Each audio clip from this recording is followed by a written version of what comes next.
Mike Griffith. He is a Georgia and SEC reporter, covers the University of Georgia in SEC football. He's covered the University of Alabama. He's covered Auburn. He's covered other conferences. And we're going to kind of tie him into the conversation that we're having here. Mike, I hope you're having a great day. Welcome into the game in T-Town. Well, thanks, guys. How are you doing? Man, we're having a great day. It's a beautiful day in the South, right? No doubt. Mike, is it simply a region of, I don't want to say bias, but is it just a byproduct of living and having programs in the South? Because we were discussing, why does the SEC always have more players drafted, more talent, and it kind of identifies it on draft day? You've covered the Big Ten. Is it simply geographical, the reason why the SEC is so good, or is it a dedication to facilities, coaches? What makes this league so great? Well, I think the SEC places more of an emphasis on football than other conferences. All you got to do is look at the number of sports that are offered in the Pac-12 and the Big Ten, and they offer more sports. And so they spread their money out a little bit more across other types of facilities and, recruiting more variety type of different athletes. In the SEC, it's all about football. And, as far as the business strategy goes, that makes sense because football is the major revenue producer of all the sports. Now, you look at the Big Ten, and they've actually got bigger stadiums. Michigan Stadium and Ohio Stadium are actually bigger than any of the stadiums in the SEC, I believe. And maybe Texas A&M is edged in there. But, the Big Ten's got some big stadiums too. But there's no question the SEC puts more of a priority on it. There's no question that football is bigger, a bigger high school sport in the South. Whereas I think in other parts of the country, there's more variety of sports where your best athletes don't necessarily always play football in other regions. It sounds blasphemous to us down here in the South that your best athletes wouldn't play football, but it's true. In other areas, they might even play, soccer instead of football. Gotcha. We don't even have a soccer team in Tuscaloosa as far as a men's you guys team. Are like, what's that? Soccer, right? Nick Saban might be a little bit better in kicking if there was a soccer program on campus. I mean, he might be able to recruit kickers and just bring them. He may not miss 9 PATs in one season, right? Well, it's interesting you bring Saban up because if you'll remember, and certainly I know this, I had covered Michigan State. Nick Saban coached at Michigan State and wasn't able to get Michigan State over the hump. In fact, he didn't even win a bowl game there in 4 or 5 years. Now, one of the teams that he had did, but he was long gone by then. He left with the bowl game remaining in the season. I think they beat Florida that year, as a matter of fact. But Nick Saban couldn't get Michigan State over the hump because Michigan State wasn't ready to commit what Nick felt needed to be committed to the facilities. It wasn't really ready to make football the priority that Nick Saban felt they needed to make it in order for them to get over the hump. And he helped bring Michigan State along, but there were some feathers ruffled. And, Tom Izzo's still a good friend of his. And, I talked to Tom Izzo several times when I was covering Michigan State those 4 years about Nick Saban and what happened, and talked to a lot of the administrators. And everybody kind of looks back on it now as kind of a rough time and says, it was best for Nick, it was best for the university. Both parties probably learned from that. Nick probably learned how to maybe be a little bit more diplomatic with his administration. And Michigan State realized that, hey, that Saban fellow was right. And until we make this a priority and spend some money on our coaches and facilities, we're not going to be able to beat Michigan. And Mark D'Antonio's gone in there as a disciple of Nick Saban, as well as Jim Tressel, and had unprecedented success. I do think that level of success is over with for Michigan State now. Beating Michigan, whatever it was, 8 out of 10 years and reaching the college football playoff. The recruiting has dropped off, but only because their facilities aren't on par with Ohio State or Michigan, and certainly Notre Dame has done a decent job in South Bend. We're talking with Mike Griffith, AJC, DawgNation.com, covering the Georgia Bulldogs and SEC football. Mike, do you buy that Dan Mullen in Florida is closing the gap on Georgia? Well, I don't know how they could get any further apart. I mean, they were awful 2 years ago. And, I mean, how can you not be good at Florida when you've got a top 10 academic institution and those fertile recruiting grounds? I mean, guys, can you imagine what Nick Saban would do if he was at Florida? I mean, goodness gracious. Florida has so many players coming out of that state. It's far and away the best public institution in that state. It's a great university with a great campus. They've got a good enough tradition. It certainly doesn't go back as far as some of the other programs, but, let's be honest, these kids coming out of high school now, do they really care what happened before 1994? They weren't even born. Most of us, our frame of reference is our lifetime, and therefore that frame of reference would be everything that happened after the start of the BCS era in 1998. And Florida was good, certainly, back then. They were the most dominant program in the SEC in the 1990s. They were, when Gene Stallings left Alabama, I still remember covering that 1996 SEC championship game, and, Freddie Kitchens damn near beat him. Woody McCorvey was the offensive coordinator. Dabo Swinney was on that staff. Alabama could have easily won that 1996 SEC championship game, but the Gators won it, and, the next year, and that was it for Gene. That was actually it for Gene. The next year, Dubose came in 97, and Alabama won the SEC again in 99. But to get back to your point, yeah, I do think Florida's closing the gap. I don't know how they couldn't. They were awful.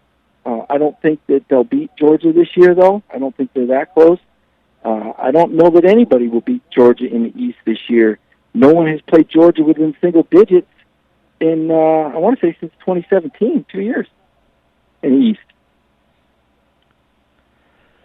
Mike, I want to spend a little bit of time talking with you about Sean Alexander, and I love to see this sport because both of us we make a living off of college football, and I think the good guys involved in the game is a good thing. There's so many negatives, but when you talk about guys like Sean Alexander, it's with his award. And I know you've been kind of a part of that. I've also done a story here recently with Dabo, and when you talk about Sean Alexander. But Sean will be here in the NFL draft tomorrow.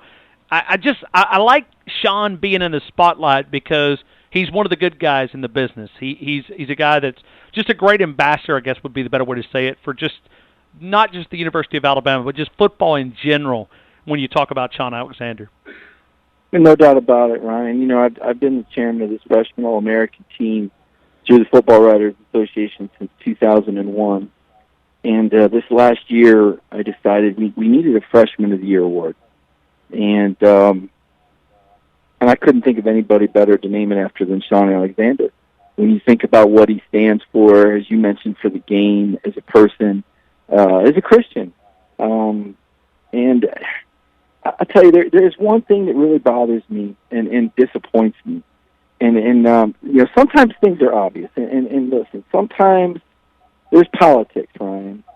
But how in the world does Alabama not back Sean Alexander getting in the College Football Hall of Fame? I mean, what in the world are they thinking? Look, I know Sean didn't win a national championship under Gene Stallings. I know that, but he carried them to an SEC championship at a time when things could have really dipped. And the way he represented himself, he was an All-American. He's qualified. I think he held the touchdown record for years. I think Derrick Henry might have finally broken a record there of his. But how in the world is Sean Alexander not in the College Football Hall of Fame? I mean, I was there that night.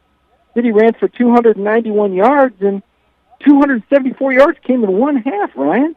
That was one of the most unbelievable halves of college football in history. So where is Greg Byrne in Alabama and their administration wanting to put this proud Crimson Tide alum in the Hall of Fame? I don't understand. Are they too busy? I don't want to speculate, but it's just a horrible something they've overlooked horribly. I don't know if it's a naivety. Maybe Byrne wasn't around then, or maybe these administrators were, I don't know, somewhere else doing something. I don't know. But for him not to be in the College Football Hall of Fame is ridiculous. This guy was the NFL MVP in 2005. He scored 112 touchdowns in the NFL. He's done nothing but great work and ambassadorship for Alabama. So maybe you can help me out, Ryan, and tell me why Alabama hasn't nominated him for the College Football Hall of Fame yet. Well, I don't know the exact answer, but I can give you a rebuttal. And I don't know if this is the correct one. they're log jammed. Mike, they haven't even made it to the early 90s. They're still in the 80s. They spent a significant amount of time trying to get Derek Thomas in, rightfully so, the all-time sack leader in college football, and they got a little bit log jammed. I think E.J. Jr. is on the ballot or was on the ballot, but Alabama's got to make a decision. And I think when we talk about voting in the College Football Hall of Fame, it's what have you done for me? And I don't know what is the perfect answer, but they're going to have to move past a little bit of time, and it's almost a punishment for Derek Thomas. I think it took him 6 years to get in. They're going to have to. They're going to have to find a way, because when you're looking at the recent players, and when we're voters and you go through this and you're trying to check the number of players, you're limited to how many people you can vote for. You recognize a lot of the names that are here lately. Then you go back. I mean, E.J. Jr., Mike, you know who E.J. Jr. is. I bet you 50% of the people that vote don't know who E.J. Jr. really is. Yeah, and then the danger is, and then to your point, Ryan, the danger is when the guys that won the national championships become eligible, then the time frame for Sean Alexander's gone, because the people don't remember him. But 100%. Here he is. I mean, 100%. Here's an opportunity. You know, Sean Alexander is going to pick a draft pick for the Seattle Seahawks. Here's an opportunity for them to say, Alabama College Football Hall of Famer Sean Alexander. But they're not going to say that. They're going to say former NFL MVP. Sean, you know, the greatest thing about the Sean Alexander Award, Ryan, and there's a lot of great awards out there. That's one of the things I love about college football. I've presented the Nagurski Award before. I've gone twice. I've presented that award for the Charlotte Touchdown Club. You know, got the tuxedo, opened up the envelope, handed it off. I mean, it is great to hand out an individual award in college football. The only thing that would have been greater was if Bronco Nagurski was there, but he's not. And John Heisman's not there anymore either.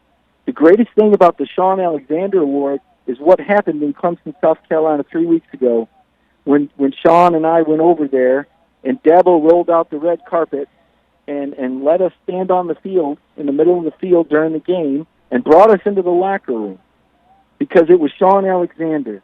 And because Dabo remembered me for covering Alabama for the Mobile Register. And I don't know, I didn't expect all that, but I dare say if this was some deceased person's award, none of that would happen. And then Sean Alexander got to reach out and shake hands with Trevor Lawrence and give him his phone number and say, Trevor, if you ever need any help or any advice, let me help you. Let me not that Trevor Lawrence does, because part of the Alexander Award is giving it out to people who will go on to be ambassadors like Sean Alexander, but part of what's great about this award is Sean is a walking, talking legend. And why Alabama wouldn't want him to represent them in the College Football Hall of Fame is just naivety. And I get you answered the question. The answer was politics, Ryan. It was politics, and it was oversight, and it was naivety. And it's people there that are Alabama right now who don't know Sean Alexander is. They don't know who he is. They don't know who he is, Ryan. They haven't taken the time. They're too busy with the 5 stars from all over the country and all that. They don't know who he is. Because if they knew who he was, they would do everything they could to get him in the Hall of Fame tomorrow and realize that Sean represents Alabama as well as any Alabama player that has ever played in the NFL when it comes to character as well as on-field performance. Mike, when you look at Dabo and you've had a chance to study him and to be able to get to know him there, and as you talked about the event with Sean Alexander and the Sean Alexander Award going to Trevor Lawrence, when you look at Dabo, I mean, we're all right there again. Certainly Georgia's going to have a say in all of this, but it looks like another crash course for Alabama and Clemson. Are the favorites to be there, and certainly, like I said, Georgia can play a role and block Alabama from getting there. But it looks like we're on a crash course again for 2 of the heavyweights to go toe-to-toe again in 2019. I guess so, but this guy at LSU sure is running his mouth a lot. You just thought he was a 5-star quarterback. I mean, I don't know how an athletic director is going to make LSU any better. Looks to me like Ed Orgeron's done a pretty decent job, but for an AD, I don't know if I've ever heard an AD come in running his mouth like that. So that'll be interesting to see, when I just couldn't help but comment on that, Ryan. I just thought that was out of place, and talk about naivety. I mean, this guy's going to watch his team get his ass kicked this year. You don't think Saban's got that on rewind? Give me a break. That was about the dumbest thing I've ever seen from a new AD to start making those kind of proclamations. But to your point, yeah. And let me say this for Dabo. And Clemson. Dabo's done what he can do over there. Okay, he's scheduled as good as he can't help it that the ACC sucks. All right, he can't help it that Florida State is fallen from the powers, and that Syracuse now is the best challenge, and that Frank Beamer's left Virginia Tech, and they're losing to one AA program. He can't help what's happened around him. He can't control that. Okay, he can't move the university from where it's at, but the things that he can control in terms of the type of recruiting that he's done, in terms of the facilities that he's built, in terms of the staff that he's hired, and in terms of the out-of-conference scheduling, Dabo Swinney has done everything he possibly can to dress up Clemson and make it a legitimate powerhouse. And legitimate powerhouse and ACC football don't necessarily go in the same sentence very often, all right? But Dabo has done everything that he can to get it where it can be a powerhouse, okay? It's not his fault that these other ACC teams are so awful. I listened to Dabo speak, and I watched his mannerisms. And I'm going to tell you, when I covered Dabo in the 1990s at Alabama, he was just a smiling guy that looked happy as anything to be there. He didn't say a whole lot. He listened to his coaches. When they wanted him to get coffee, he did. He did it with a smile. When it came time to coach his players, he loved them and hugged them. That's the kind of coach he was. But here we are some 25 years later. I'm going to tell you, he sounds more and more like Gene Stallings to me. When I heard him speak to his team after that scrimmage about how championships don't come at a discount, and don't put your hand on the burner, you get burnt. And I don't want to do it, guys, but it's my job to hold it. I'm telling you, I was having flashbacks to Gene Stallings. Dabo has grown into one of the greatest college football coaches of all time. He's 55-4 in his last 59 games. It's remarkable.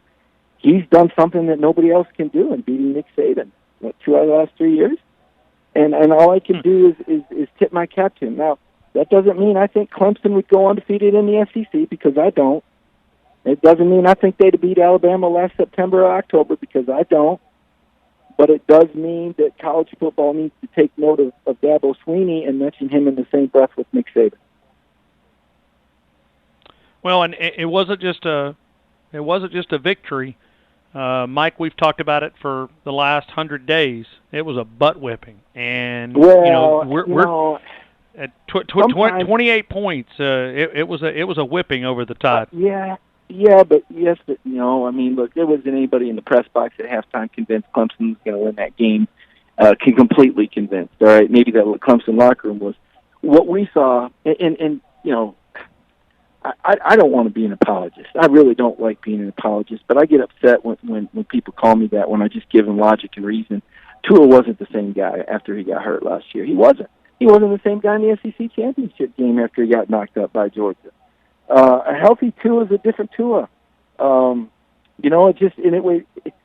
plays a big role. And there was a couple plays. There were some swing plays in that game. I thought there was I can't remember the call there in a second, but there was a phantom flag, I felt, that extended the Clemson drive.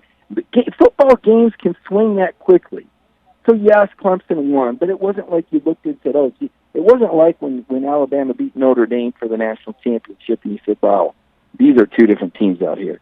It wasn't like when Alabama beat Clemson last year in the playoffs in the Sugar Bowl when you went, wow, you could have given Clemson 10 quarters and they weren't going to move the ball on that Alabama team. Or when Clemson dominated Notre Dame in the playoffs this year. It wasn't like that kind of game. It was one of those games that just kind of broke open. And I think in Trevor Lawrence that we are looking at the closest thing in college football since Peyton Manning in terms of a tall pocket guy with immediate decision-making ability, a whip for an arm. I mean, I was looking up some stats today for the draft, and there's Trevor Lawrence, by far and away the best passer in the ACC under pressure, by like 30 ratings points. I mean, this guy is a phenom. I mean, he is a phenom. Trevor Lawrence could play in the NFL right now. And Justin Ross is ridiculous. He's Julio Jones. What you ran up against that night were some plays that broke the wrong way. An Alabama quarterback that wasn't at his best. I mean, let's just face it, Tua was not at 100%. And another quarterback in Trevor Lawrence that, no pun intended, but, had the eye of the tiger and got talents like very few others, Ryan. So I don't think Alabama's 28 points worse than Clemson. If you play that game 10 times, he ain't going to get another game where Clemson wins by 28, in my opinion.